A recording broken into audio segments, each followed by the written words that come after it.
messieurs, bonjour et bienvenue dans cette édition. En France, des échanges de tirs entre policiers et assaillants sont notés ce matin. 2 policiers sont atteints, l'un serait mort. Nous allons en France retrouver le correspondant de la radio Futur Média, Yoro Mangara. Yoro, bonjour.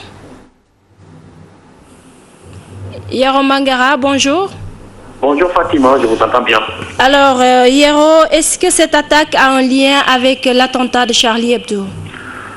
Pas du tout. Selon les premiers éléments de la police, il faut juste se dire qu'actuellement à Paris, c'est la grosse panique. Une nouvelle fusillade, comme vous l'avez dit, a éclaté ce matin vers 8h30 heure locale, c'est-à-dire 7h30 à Dakar, à Montrouge et Malakoff.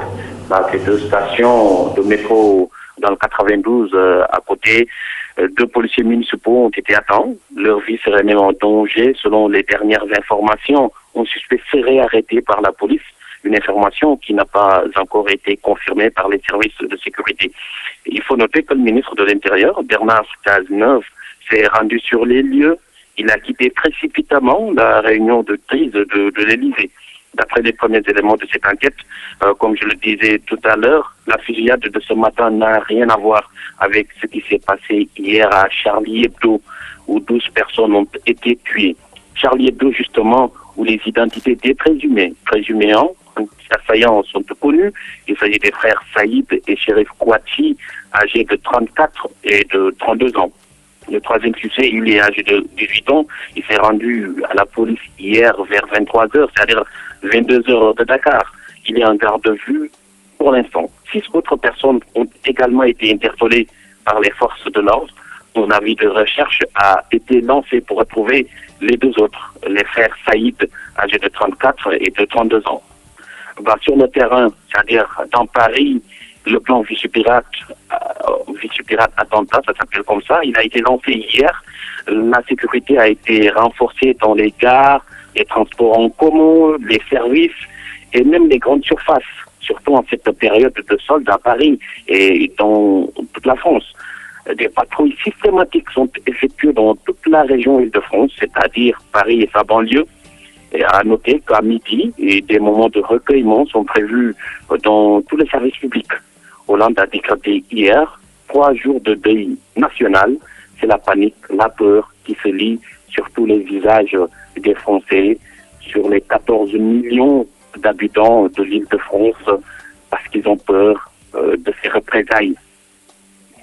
Mangara, merci beaucoup. Yoro Mangara, correspondant de la radio Futur Média en France. L'attaque de Charlie Hebdo, on en parle. Cette attaque qui a fait 12 morts ce mercredi. Le plus jeune des 3 hommes, comme il l'a dit tout de suite, recherché, s'est rendu à la police selon l'AFP.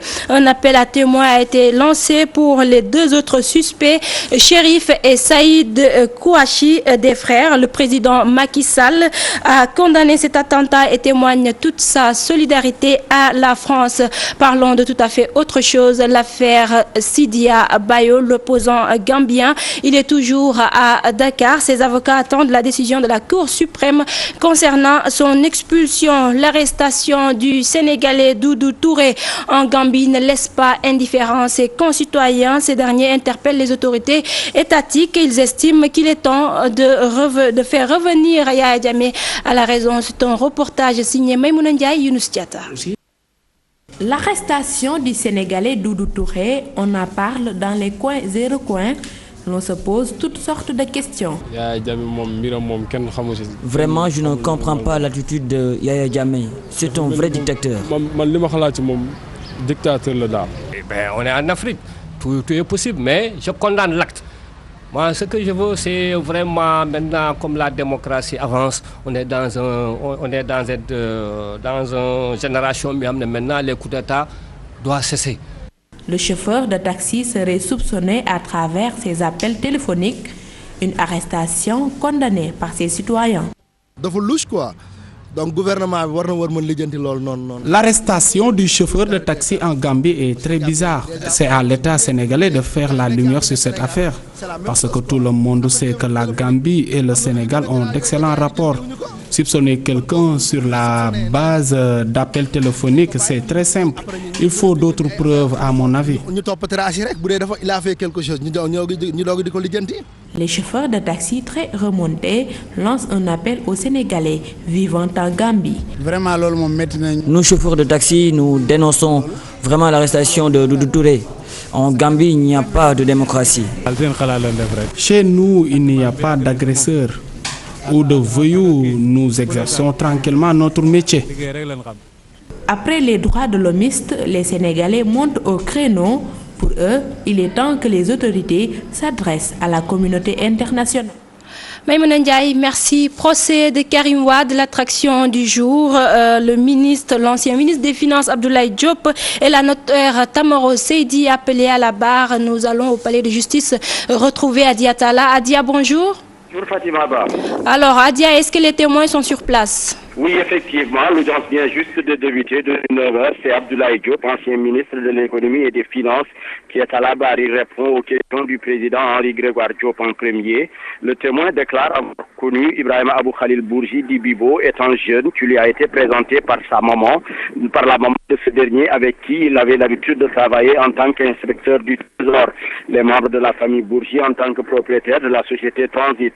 En rentrant dans le fond du dossier à la question de savoir si l'ex-argentier de l'État avait été approché par Ibrahima Abou Khalil Bourgi pour un quelconque dossier. Le témoin répond par l'affirmative sur un seul dossier, sur le blocage du dossier du Bigo Bourgi à la direction des domaines, à l'époque dirigée par Ibrahima Wade. C'est sur la seule affaire où il est intervenu en appelant le directeur des domaines pour lui demander de traiter le dossier ou de le rejeter. Concernant le terrain situé sur l'avenue Roosevelt, il n'en sait absolument rien, encore moins dans le dossier concernant le terrain situé sur le domaine maritime appartenant à l'État.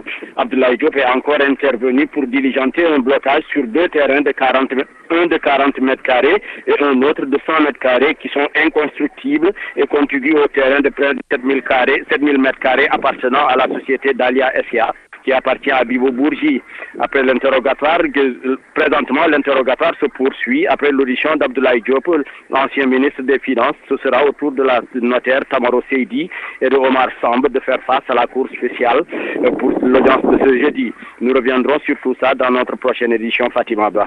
Adia Talla, merci et rendez-vous, comme vous l'avez dit, à 13h. Vaste mouvement dans le commandement territorial. Dakar a un nouveau gouverneur. Il s'agit de Mohamed Fall, administrateur civil, précédemment gouverneur de la région de Thiès. Il remplace Cheikh Tidiane Ndoye, nommé ambassadeur du Sénégal au Portugal. Amadou Sy devient le gouverneur de Thiès. Ibrahim Sakho, le gouverneur de Ziguinchor. Alioune Aïdara Niang, le gouverneur de la région de Saint-Louis. Les régions de Louga, Kolda, Sédhiou et Kédougou ont également de nouveaux gouverneurs. Des arrêts de bus peints en marron et beige, couleur de la paire. C'est le nouveau décor dans certaines artères de la capitale, un changement qui ne laisse pas indifférents les usagers de bus. Si certains approuvent, d'autres trouvent cela anormal. Ils refusent tout simplement que nos dirigeants leur imposent leur politique. Reportage. Avenue Bourguiba, place de l'Indépendance, les arrêts de bus Dakar Demdik changent de couleur. Ils sont désormais en marron et beige, couleur du parti du président Macky Sall. L'autre jour, j'ai demandé aux gars qui le faisaient. Ils m'ont dit que bon, c'est les politiques quoi. Bon, il m'a dit, je les ai dit que c'est pas normal. Des usagers de ces bus trouvés sur place n'en sont pas contents. Ils estiment que nos gouvernants essaient à chaque fois de leur imposer leur politique. Même s'ils faisaient ça, au moins qu'ils attendent qu'ils ont leur propre bus quoi, pour le faire. Bon, au moins là, ce serait un peu acceptable quoi. Mais laisser les couleurs marron, je sais pas, là, marron beige, et ensuite laisser les bus à couleur normale. C'est ça que je trouve pas beau. Je préfère qu'on mette une seule couleur pour tout le monde, au lieu de mettre couleur de bleu, vert, marron, jaune. On met une seule couleur pour tout le monde.